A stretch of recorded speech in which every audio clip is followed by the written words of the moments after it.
Emang tricky sih. Tricky Gampang sekali. diomongin, susah dipraktekin. Betul, gitu. Karena udah ngebayangin, aduh gimana caranya gue komunikasi sama bos gue yang gak nyambung. Tips dari dokter deh.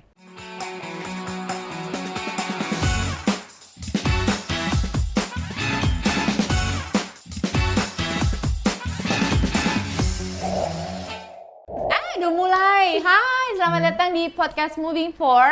Persembahan dari Asuransi Simas Jiwa yang merupakan bagian dari Sinarmas Financial Services. Kali ini kita akan mulai ngobrol topik mengenai mental health. Tamunya spesial banget. Langsung aja. Ada siapa di sini? Dokter Hari atau mau panggil Hari Waduh, aja? langsung dokter Hari loh, padahal teman lama loh. Dia mau gue panggil lo dokter gitu. Janganlah. Ini teman lama karena kita temenan ya 2010 ya. 2010.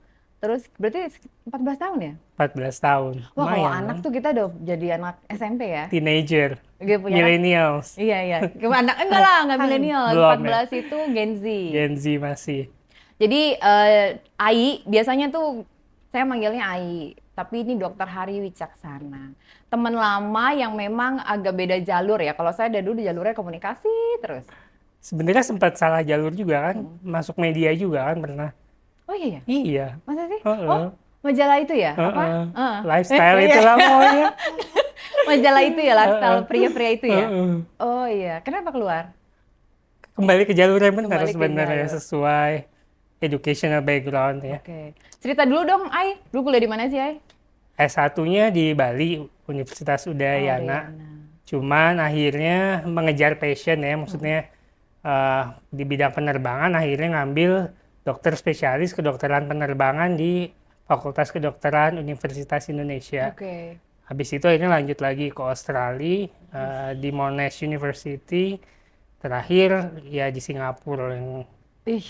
bulan Agustus, 17 Agustus tahun lalu. Oh, pantesan 17-an. saya dikasih hadiah tadi ya. Jadi sebelum 17 kita mulai syuting ini Agustus. ngobrol, saya tiba-tiba dikasih hadiah sama teman saya nih. Kalau kayak gini saya aku temen lah ya. Ya, temen lah, Nggak, pasti lah. teman-teman. Oke, kan Malang Melintang nih sekolahnya juga udah jauh-jauh banget, Ai. Why? Kenapa, Ai? Karena kan aviation medicine itu baru banget di Indonesia ya. Kalau orang disebut aviation medicine, pasti mereka bingung itu makanan apa gitu. Jadi emang sebetulnya itu satu potensi yang masih banyak banget bisa dikembangin di Indonesia sih.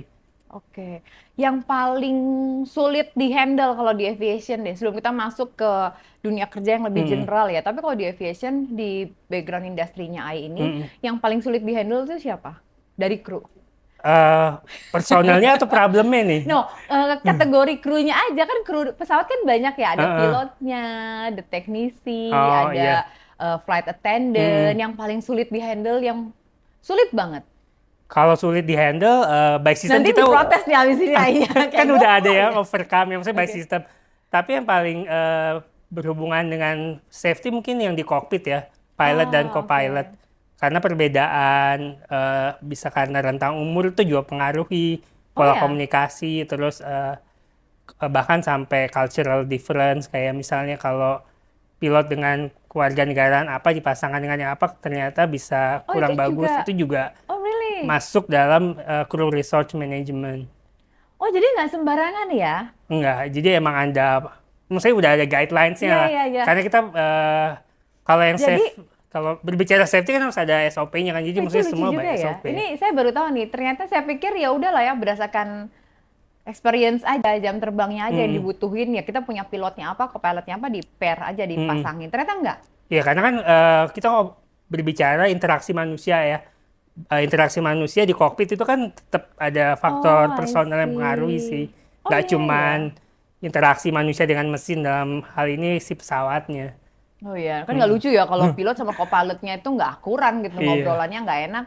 Yang ada nanti nggak selamat, nggak sampai tujuan. Tapi itu sebenarnya apply juga loh, Ai, ke model pekerjaan, dunia kerja lain selain aviation, ya kan? Iya, banget, relatable banget Jadi sih mau itu. kerjanya di udara atau di darat, sebenarnya sama. Tadi kan Ai mention cara komunikasi, ya kan? Atau misalnya antara tua sama muda. Iya. Ya, tadi di-mention kan? Milenial sama yang generasi Baby boomers, ya kan? Kenapa tidak disebut? kita masuknya generasi apa ya? Saya nggak nggak tahu, Anda kan yang dokter. Kita masuk millennials ya. Amin. Ini Diaminin enggak kayaknya ya? kalau milenial, amin. Millennials itu udah nggak muda, Ay. Iya. Millennials itu paling muda itu 28 tahun tahun ini. 28, 28 sampai 43 tahun tuh millennials. Jadi millennials jangan ngerasa muda juga ya. Paling tua tuh 43 tahun. Jadi udah nggak usah ngerasa 30-an terus gitu. Tidak selamanya milenial Anda, mohon maaf. Iya. Kalau Gen Z itu di 12 sampai 27 tahun gitu. Ini knowledge juga nih buat teman-teman yang kadang bingung. Gue masuk generasi apa sih gitu. Coba dicek lagi tanggal lahirnya, tahun CKTP lahir. ya. Cek KTP. Kalau saya langsung, saya millennials. Balik lagi ke soal cara komunikasi tadi kan antar generasi. Ternyata nggak cuma di pekerjaan darat, Iya. di udara juga. Nah ini kalau saya kan di udara nih.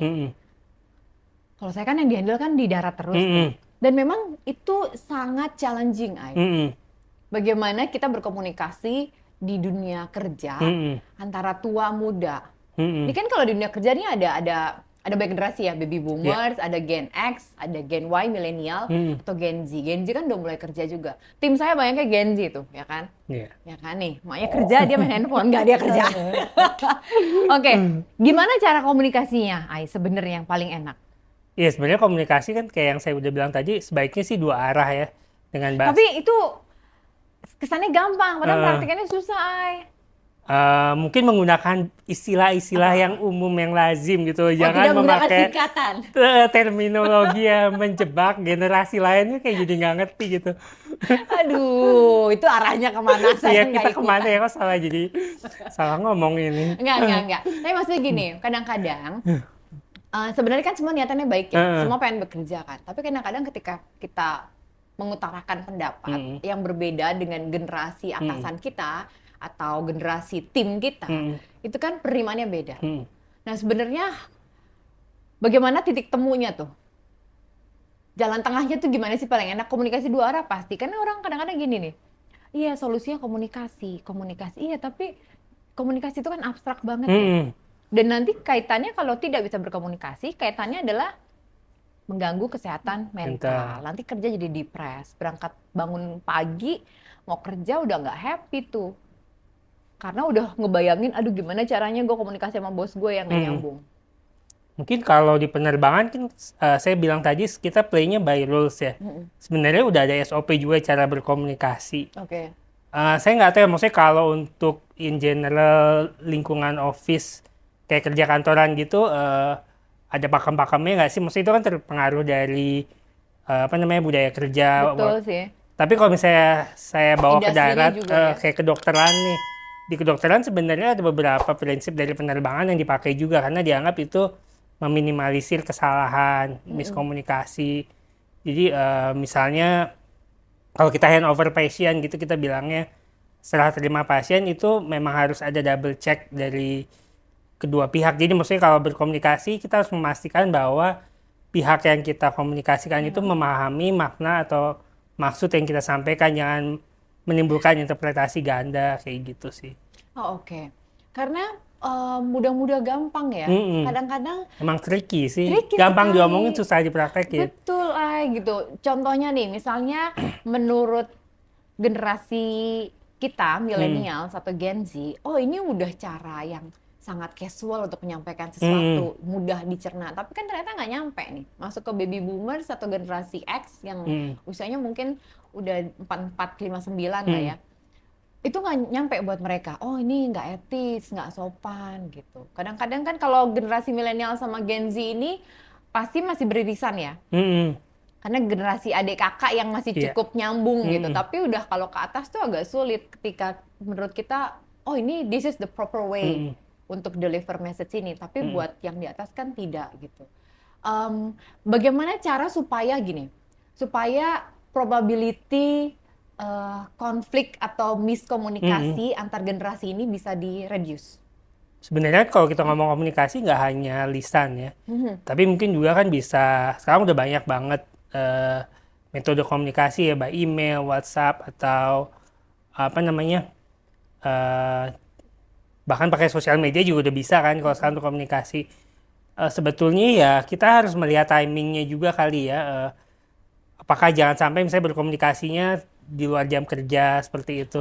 Karena kan kalau sosial media sekarang kan kayak kita bisa dihubungin 24/7, sementara kan Betul. mungkin untuk beberapa generasi ada yang kayak masih saklek lah bilangnya, kalau nggak di luar jam kerja aja nggak mau. Sementara mungkin kalau untuk generasi lainnya kayak ya kan yang penting masih bisa dihubungin gitu, masih available. Jadi sebenarnya jam kerja itu juga mempengaruhi komunikasi kali ya, karena ujung-ujungnya ke work-life balance juga. Tapi itu penting nggak work-life balance itu? Penting banget. Penting banget ya. Karena gini loh, kadang-kadang I have to admit ya, generasi baby boomers, generasi senior kita ini memang mereka cenderung workaholic. Iya nggak sih? Tergantung. Correct me, tergantung ya. I nggak setuju. Bukan nggak setuju sih, maksudnya kadang-kadang kan umur ya gimana ya. Kadang mereka lebih slow justru. Karena maksudnya, tapi oke. sebenarnya kalau diperhatiin tuh di beberapa maskapai itu umur 20-an, late 20 itu udah ada yang udah jadi captain sih. Jadi ya sebenarnya nggak bisa disamaratain dari umur betul, sih. Betul. Saya juga tipikal orang yang tidak percaya karakter orang per orang itu ditentukan berdasarkan generasi. Karena pasti berbeda, nggak bisa misalnya saya bilang, anak-anak Gen Z ini pemalas gitu, nggak ada yang kayak gitu, atau mereka rebel, atau mereka nggak sopan, kurang beradab, nggak juga. Itu balik lagi bagaimana mereka dibesarkan ya di keluarga ya, benar, dengan nilai-nilai ya, setuju. dan pergaulan mereka di luar itu bergaulnya sama siapa gitu. Jadi saya juga termasuk orang yang tidak setuju ada kategorisasi per generasi nih. Nih pantes lah anak milenial. Itu labeling yang I think we need to stop gitu untuk tidak melabeling per generasi. Tapi mungkin memang kalau dilihat, mereka lebih workaholic. Atau memang semua akan workaholic pada waktunya? Mungkin semua akan workaholic pada waktunya ya. Tapi kan kalau sekarang kita ngelihat jam kerja lebih fleksibel ya. Karena ada istilahnya digital nomad. Betul. Itu kan sebenarnya suatu evolusi hasil pandemi kemarin ya. Orang kan mau nggak mau dipaksa harus bisa bekerja dari rumah. Atau mungkin kalau yang punya privilege ya dia bisa jadi digital nomad, mungkin milih tempat kerja yang sesuai mungkin preferensinya lah. Oke.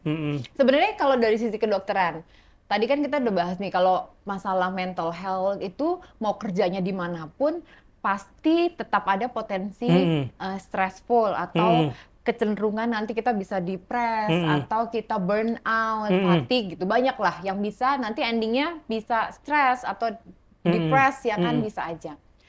Kalau tadi I mention soal digital nomad atau kerja remote, itu solusi nggak sih I sebenarnya?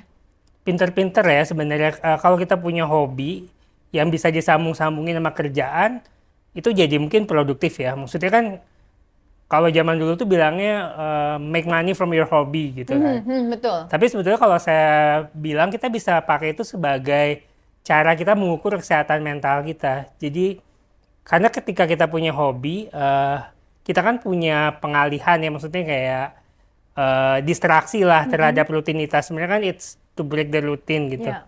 Nah ketika kita bisa ternyata kita bisa berkembang dengan baik di sisi yang selain pekerjaan kan ada self reward jadinya.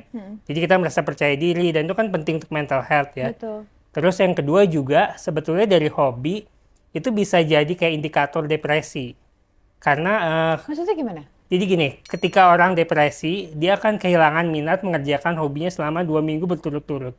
Itu itu suatu kayak guideline lah ya, kalau misalnya saya ini ketemu air crew gitu pasti akan saya nanya hobinya apa, terus sepeda, terus dia bilang gimana selama ini main sepedanya, enggak nih lagi males kayak udah 2 minggu nggak main sepedaan, terus saya itu udah jadi kayak satu clue ini apakah dia memang sibuk atau dia mengalami gangguan mental health seperti itu. Tapi itu masih awal sekali lah ya. Iya itu masih gini banget.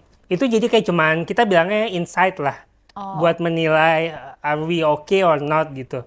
Salah satunya itu sedini itu bisa dilihat. Berarti saya bisa nih nanti saya tanya ke tim saya. Kan saya tahu hobinya nih. Nanti saya tanya gitu ya. Mungkin ini tips juga kan berarti buat leader-leader di kantor, di project, di apapun pekerjaan kalian atau tim apapun yang kalian lead. Mungkin bisa mulai kenal personal kan? Iya. Kenal personal, tahu hobi timnya apa. Nanti begitu ditanya, Oh gimana hobinya? Oh udah nggak berjalan nih 2 minggu. Berarti itu salah satu Indikator. ring a bell ya, Ring a bell kayak kayak alarm bahwa oh ini anak gue pasti ada apa-apa nih. mm-mm. Mungkin dia lagi stres atau burnout. Dan lagi kan dalam yang penting itu kalau dalam lingkungan kerja kan sebenarnya kita ketemu sama partner kerja atau atasan tuh kan tiap hari ya. Betul. Jadi ketika kita melihat pattern-nya berubah, itu kan pasti kita akan berpikir apakah ada sesuatu apa enggak gitu. Jadi memang sebenarnya kalau untuk mental health di dalam dunia kerja, peer support group itu sangat penting sih. Jadi karena yang bisa tahu ketika rekan kerja mengalami problem yang akan kelihatan langsung itu kan teman-teman yang bisa ngamatin. Betul, betul. Tapi memang kadang-kadang kan ada anak-anak yang juga nggak terbuka, ya kan? Walaupun gini, kadang-kadang bordernya tuh apa sih? Nanti kalau misalnya leadernya gitu ya, oh ya, trying to get to know each ini sukanya apa, hobinya apa. Gitu. Nanti kadang-kadang ada yang kayak, ih kepo banget ya. Mati nggak? Tuh kan, gue kan pengen peduli tadinya kan, jatuhnya kayak, ih kok kepo banget sih. Yang dia nanti ngomong ke teman-temannya tuh, ih, bos gue kepo banget nanya-nanya terus. Padahal itu adalah salah satu cara mengenal tim ya kan. Iya. Bagaimana nanti bisa assessment timnya ini lagi stres atau enggak gitu. How to deal with that? Sebenarnya kan balik lagi ya kalau misalnya kita bisa menciptakan komunitas di kantor gitu. Jadi mungkin based on hobi ada kayak komunitas-komunitasnya. Mungkin itu pendekatannya lebih gampang ya. Jadi kalau misalnya balik lagi ya ke penerbangan tuh sebenarnya ada komunitas pilot yang suka main sepeda, ada yang suka lari. Wow, kapan main sepeda? Main golf. Itu juga maksudnya dari komunitas itu kan lebih gampang masuk ya. Kalau kayak gitu tuh ini enggak, komunitasnya itu hanya untuk airlines tertentu atau campur? Sebenarnya bisa campur sih, tergantung ya minat masing-masing juga sih. Dan itu tertutup hanya untuk aviation crew? Mungkin karena mereka kan ketemunya jadi kayak perso kepo.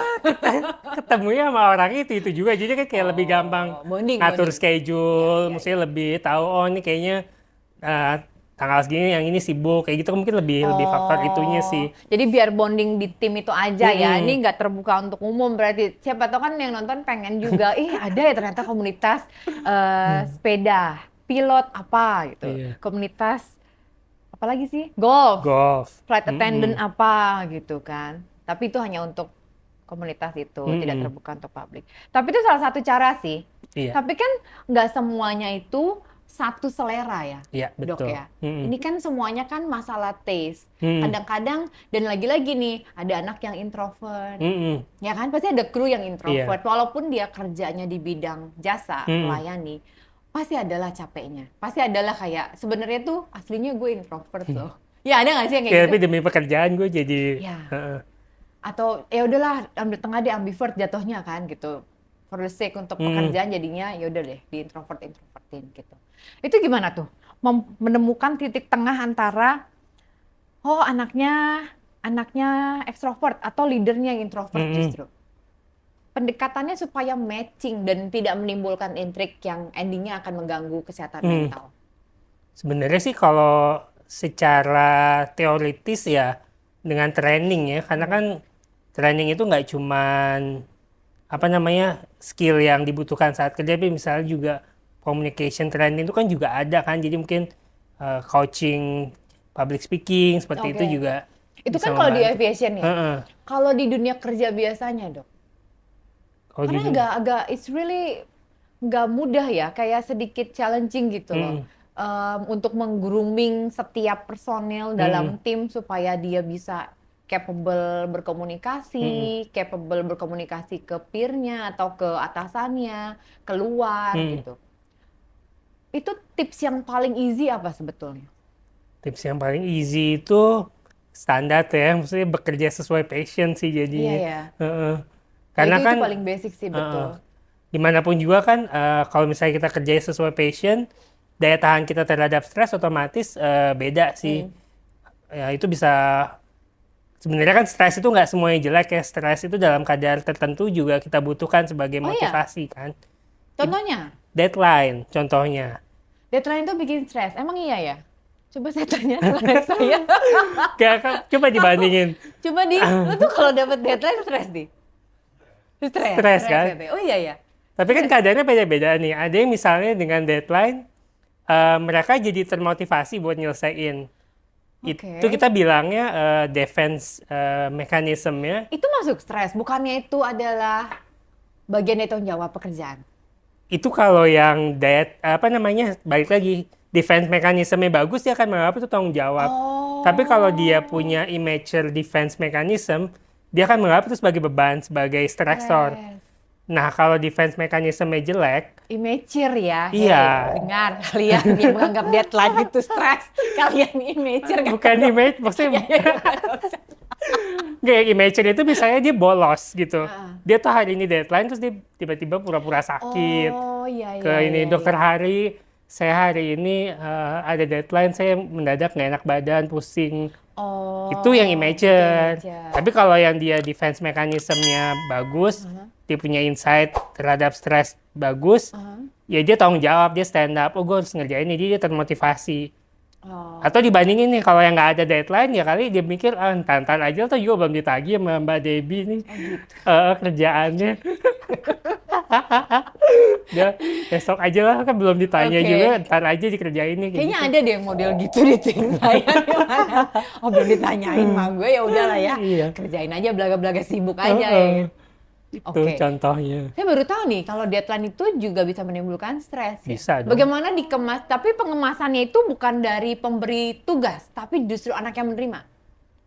Tergantung. Tapi kalau balik lagi, kalau sebenarnya kan suasana kerja yang baik itu udah by system ya. Sebenarnya itu bisa dilihat dari analisa beban kinerja dong harusnya, atau key performance indicator.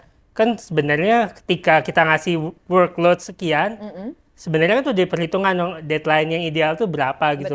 Gak mungkin ngasih workload yang kayak bikin candi besoknya gitu kan. Pasti stres dong gitu, tiba-tiba kamu besok bikin candi gitu, atau proyek apa sih istilahnya? Siapa yang bikin candi itu? Iya, Roro Jonggrang. Restoran ya, nama restoran. Kita nggak di-endorse. Tapi itu enak. Iya, jadi maksudnya itu deadline itu pasti berkaitan sama beban kerja dong kalau misalnya. Kalau dari sisi, nggak ya, gue sharing aja nih. Kalau gue pegang tim nih, biasanya memang gue akan memanage sedemikian rupa tugas-tugas yang bisa diserahkan. Jadi nggak semuanya. Mungkin itu salah satu yang tadi Dokter Ai bilang ya, memanage supaya nggak burn out. Jadi dikasihnya itu kasih deadline, tapi yang bisa diselesaikan oleh anak per anak. Betul. Jadi biasanya nih, setiap saya deliver tugas-tugas ke tim, biasanya saya udah ngukur, anak ini loadnya lagi. Lagi misalnya udah ada 3 item nih, saya nggak mungkin nambahin 7 tiba-tiba jadi 10 gitu. 3 mungkin saya tambahin 2, 5. Nanti 3 ini selesai, 2 ini masih ada, tambah lagi 2, misalnya gitu ya. Kalau saya measuringnya begitu tuh. Jadi mengukur workload anak per anak supaya mereka nggak overload gitu. Tapi kadang-kadang nggak semua leader begitu kan? Iya. Banyak juga yang kayak ada kerjaan dari divisi lain, over. Mungkin itu yang bisa bikin stres. Iya. Di situ sih sebenarnya perannya sebagai leader atau atasan ya. Kita harus bisa ngasih skala prioritas gitu. Jadi misalnya ada kerjaan 10. Dengar. Terus tiba-tiba break 10. Kan kalau bawahan mungkin nggak tahu ya sebenarnya yang perlu diprioritasin yang mana. Kalau misalnya mereka urut kacang gitu aja kan, sementara mungkin yang lebih urgent yang mana. Jadi mungkin sebenarnya situlah peranan atasan gitu loh. Betul. Ini setuju, ini bagus banget di poinnya. Bagaimana leader itu juga bisa membuat skala prioritas. Di situ justru perannya leader. Betul. Jadi bukan cuma sebagai messenger kerjaan ya, tapi juga bikin jadi prioritasnya ini dulu dikerjain, ini. Karena kalau nggak gitu nanti bingung, malah akhirnya nggak beres semua jadinya kan. Betul. Itu balik lagi kalau kondisinya kayak gitu, berarti itu balik lagi ke sisi leadership-nya orang itu ya? Iya, leadership training. Sebenarnya untuk kepemimpinan itu kan di perusahaan-perusahaan yang settle mereka pasti ada leadership training-nya kan? Betul. Di situ juga, jadi ya. Tapi setuju apa enggak sih? Kan ada kata-kata tuh kalimat yang bilang bahwa tidak semua orang born to be a leader. Setuju nggak? Mungkin iya ya, secara genetik kali ya. Kenapa? Coba ini seru nih, kita agak melenceng sedikit ya, karena ini seru karena saya tuh setuju ketika membicarakan soal mental issue, mental health, kesehatan mental, kontribusi dari orang-orang sekitar itu mempengaruhi. Iya. Kalau kita sekarang ini kan membicarakan soal dunia kerja ya. Hmm. Berarti kontributor terbesar stres itu atau pengganggu kesehatan mental pekerja itu ya teman-teman kerja atau leader. Nah, kalau tadi Ai sempat mention bahwa ya balik lagi ke leadership-nya gitu. Nah, saya pengen sedikit bahas nih, kalau tidak semua orang terlahir sebagai pemimpin, sebagai leader. Ya. Kalau kita berbicara born itu kan mostly genetik ya, what we are born with. Kalau kita berbicara stres dan genetik, sebenarnya kan kita punya hormon stres ya. Ada namanya hormon kortisol, ini jadi agak sedikit teknis medical ya. Jadi ketika kita stres, tubuh kita akan mengeluarkan hormon tertentu. Dan itu kan mungkin di saat di si A hormonnya, maksudnya dengan paparan stres yang sama, jumlah hormon yang keluar kan akan berbeda ya. Ketika satu orang yang lebih rentan terhadap stresor, kadar stres hormonnya lebih tinggi, ya otomatis kan kalau dia sebagai leader, dia tidak bisa menahan banyak stresor gitu loh. Ketimbang orang yang daya tahan stresnya lebih baik gitu loh. Karena kalau misalnya dalam jangka panjang kan yang namanya hormonal imbalance itu pasti nanti akan berkembang jadi penyakit ya, either mental health atau bahkan bisa jadi psikosomatis gitu. Jadi memang kalau secara genetik bisa disambung-sambungin sih sebenarnya. Maksudnya ada lah justifikasi genetiknya untuk statement yang not everyone born to be a leader. Tapi kalau dilihat dari kasat mata gitu, biasa nggak kelihatan, oh ini bisa nih jadi leader, ini nggak bisa. Bisa nggak gitu? Kayaknya sih susah ya. Enggak Harus ya? ada tetap Assessment ya? assessment psikologis. Tapi sayangnya di dunia kerja ini kan, orang-orang tuh jadi leader itu kan kadang-kadang based on apa? Oh udah lama kerja, ya kan? Atau lebih parah connection. Ordal, ya kan? Tapi kebanyakan ya ada ordalnya, ada dia udah lama kerja nih, ya udah deh dipromosiin jadilah leader, padahal tidak punya capability menjadi leader gitu. Tapi balik lagi lah, kita kan ketemuin solusinya aja. Berarti kalau in terms of pengelolaan stres, berarti bukan cuma pekerjanya ya, tapi leadernya butuh untuk tarik ulur, mengelola supaya dirinya tidak stres, timnya juga tidak stres. Itu bahkan kalau nggak salah rekomendasi WHO juga sih sebenarnya. Ada leadership training itu mencakup stress management dalam tim sih untuk di workplace setting. Oke, tapi kadang-kadang kalau udah di dunia kerja gitu, udah overload dengan banyak hal kan, jadi lupa kalau itu perlu training, leader itu perlu juga di coaching gitu. Kadang-kadang udah banyak deadline, target-target pekerjaan. Wah, udah banyak schedule meeting, jadi udah lupa tuh kalau kita sendiri juga butuh asupan-asupan training ya kan? Iya. Oke. Tapi kalau balik ke soal masalah bekerja dan berpotensi mengganggu kesehatan mental, peran perusahaan tuh di mana sih sebetulnya? Ya, jadi mungkin bisa bikin assessment ya. Kalau secara teoritis kan itu katanya sebenarnya lingkungan kerja adalah suatu faktor resiko yang disebut psikososial. Jadi gimana sih sebenarnya menciptakan lingkungan kerja yang sehat, yang baik untuk kesehatan mental. Itu memang harus ada top down. Jadi emang kebijakan dari atas seperti itu sih. Tapi kalau di Indonesia sendiri itu udah diterapin belum? Menurut Ai nih. Kalau regulasi, kalau di luar penerbangan nggak tahu. Tapi kalau di penerbangan rules-nya pasti ada. Karena kita always play by the rules kayak saya bilang. Oh iya ya. Karena kadang-kadang ya mental health itu belum bisa dikelola maksimal dan di take over untuk dipertanggungjawabkan perusahaan. Iya nggak sih? Karena mungkin ujung-ujungnya produktivitas kali ya kalau untuk pekerjaan secara umum. Itu nggak adil nggak sih sebenarnya? Maksudnya gini loh, kita spend waktu banyak dalam satu hari itu di kantor ya. Ini buat yang kerja kantor nih. Kan banyak di kantor ya, dari jam 9 misalnya sampai jam 6. Sampai jam 6 sore. Itu kan kita ngabisin waktu banyak tuh. Paling nanti habis di jalan sama buat tidur, selesai. Nanti balik lagi di kantor. Cuman kontribusi perusahaan untuk melihat bahwa, oh iya nih, kontribusi, misalnya tiba-tiba ada satu karyawan nih stres nih, misalnya dia nggak bisa overcome semua overload pekerjaan yang dikasih dari perusahaan dan dari tim leader dia. dia nggak bisa kelola tuh emosi dan stresnya. Yang ada dia burn out kan, burn out dia depres, dia sakit, dia nggak sehat, macam-macam lah. Nah, seharusnya idealnya ini kita ngobrol aja ya, walaupun belum dipraktekkan mungkin, tapi apakah memang seharusnya ini tuh di take over oleh perusahaan bahwa oh iya ya, oh gue ada kontribusi di ujung ketidaksehatan karyawan. Ya pasti ya, dan mungkin ya kalau kita mau ngelihat pakai helikopter view yang lebih besar, termasuk juga ketika kita udah tahu nih ada rekan kerja atau bawahan yang terkena mental health, support kita mau seperti apa gitu loh untuk menciptakan, mengembalikan dia ke produktivitasnya sehingga dia bisa berfungsi, bekerja sebagaimana mestinya. Itu peranannya ada di leadernya atau balikin lagi ke tim human capitalnya? Harusnya leader juga berperan Terlibat langsung ya. ya.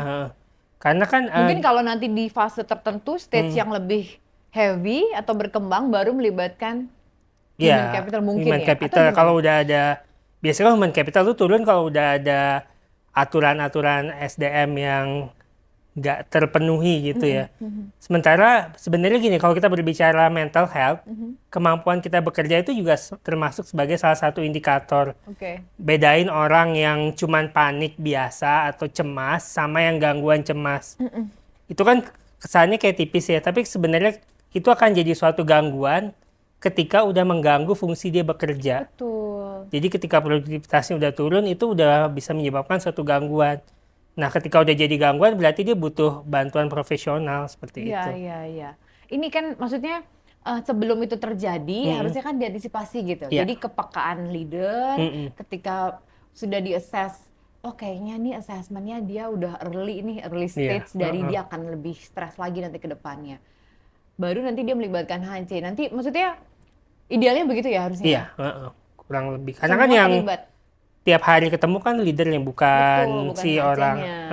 Tapi ketika sudah mencapai satu titik tertentu baru melibatkan pihak lain, terutama HC misalnya harus mengambil keputusan apakah harus cuti dulu, apakah harus di-replace atau bagaimana ya begitu ya? Ya kayak misalnya kan kalau udah mulai bolos-bolos karena punya mental health issues, itu kan otomatis HC udah turun kan. Iya, betul. Kalau dia masih masuk kerja tapi kerjaannya nggak beres kan, yang handle masih leadernya kan. Betul. Jadi maksudnya emang ada batasannya sih sebenarnya. Oke. Kalau tadi kita udah bahas dari sisi leadernya, dari sisi perusahaannya memang idealnya memang ada kontribusi atau peranan lah. Perhatiannya juga adalah untuk karyawan. Jadi tidak hanya melihat dari produktivitas, tapi ketika agak peka gitu loh. Kadang-kadang gue tuh sedih aja gini. Kadang-kadang kita tuh kerja atau teman-teman di luar sana mungkin ada yang ngalamin kayak kerja aja, tapi kita tidak rutinitas aja. Yes, betul, rutinitas aja. Kadang-kadang dan tidak bisa disalahkan juga sih, perusahaan kan juga mungkin kan karena sudah banyak hal-hal lain yang harus diprioritaskan, jadi kadang-kadang skip gitu untuk ngelongok karyawan kita baik-baik aja nggak ya, tim kita, staff kita baik-baik aja nggak ya, karena mungkin sudah banyak hal yang lebih besar, lebih makro untuk diperhatikan gitu. Tapi memang kalau dilihat idealnya kita berjalan, karena kan gini loh, pekerja itu kan kebanyakan sekarang Gen Z ya, dan mereka mudah sekali bosen, terus apalagi stres, dikit-dikit stres. Daya tahan terhadap stresnya lebih rendah. Oke, tuh kalau dokter gitu, daya tahan terhadap stresnya lebih rendah, bukan stres. Daya tahan terhadap stresnya lebih rendah. Tips dari dokter deh, kira-kira untuk teman-teman Gen Z, bagaimana overcome stres level di kantor dengan bijak supaya nggak kabur, tapi dihadapi? Kalau kita berbicara perilaku manusia itu pasti kaitannya reward and punishment. Jadi mungkin kalau dari kantor jangan mengedepankan punishment-nya aja, tapi reward-nya juga harus berjalan beriringan. Benefit kantor itu kan bukan cuma dari salary ya, kita berbicara. Betul. Termasuk jaminan kesehatan juga ya. Mungkin karena basicnya adalah dokter.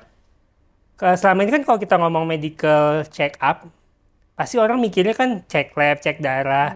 Tapi mungkin perlu juga ada pendampingan psikologis atau psikiater. Wow, Itu betul kan ya? sebenarnya udah move forward ya. Moving forward. Ya Udah kan? lebih ke depan. Jadi maksudnya ngelihat It's a kesehatan good idea. Betul. nggak cuman hanya fisik aja gitu loh dengan ini labnya jelekin, tapi kan juga ada mental health-nya. Sebenarnya mungkin Gen Z ini cuma pengen didengerin. Betul. Tapi kalau misalnya kantor nggak bisa menciptakan lingkungan yang suportif untuk ada Mereka peer open, support ya. itu ya serahin aja ke pihak ketiga gitu. Karena kan saya rasa sekarang isu mental health ini udah bukan suatu yang tabu lagi. Jadi maksudnya Betul. udah banyak banget Betul. provider lah kalau mau dibilang Betul. yang bisa mensupport kebutuhan itu. Daripada mereka self-diagnose, Mm-mm. salah ya kan, Iya. dikit-dikit stres baru gara-gara banyak deadline terus langsung self-diagnose, kayaknya gue bipolar deh gitu kan. Nggak gitu ya ceritanya kan. Tapi it's a good one, it's a good tips. Jadi mungkin kalau saya sum up, kalau dari leadernya juga harus bisa memprioritaskan, membuat skala prioritas dari setiap tugas-tugas yang dibuat, scheduling, deadline, segala macam. Perusahaan juga bisa lebih peka melihat karyawannya itu, oh ini generasi apa ya, mereka butuhnya apa sih, apa butuh didengarkan, butuh dirangkul, butuh dinaikin gaji mungkin ya kan. Terus mungkin salah satunya dari teman-teman Gen Z juga mungkin lebih open ya, mencari tempat-tempat atau orang-orang yang bisa membuat mereka lebih open, terbuka, bercerita apa yang menjadi kendala dan keluh kesah di dunia kerja. Iya. Dan satu lagi yang terakhir tadi senang banget tuh, mungkin bisa dipikirkan salah satu benefit atau perks yang bisa diberikan dari perusahaan itu konsultasi ya. Iya. Konsultasi ke psikolog. Tuh, karena Wah, kan it's a good asuransi sekarang udah banyak kan range-nya. Betul. Pastilah ada lah yang paket-paketnya Betul. mengcover Nih bisa mental nih, health. jadi nanti buat perusahaan-perusahaan yang nonton mungkin pas mau nawarin kerjaan, oh tenang aja di perusahaan kita ada tunjangan untuk konsultasi ke psikolog. Iya.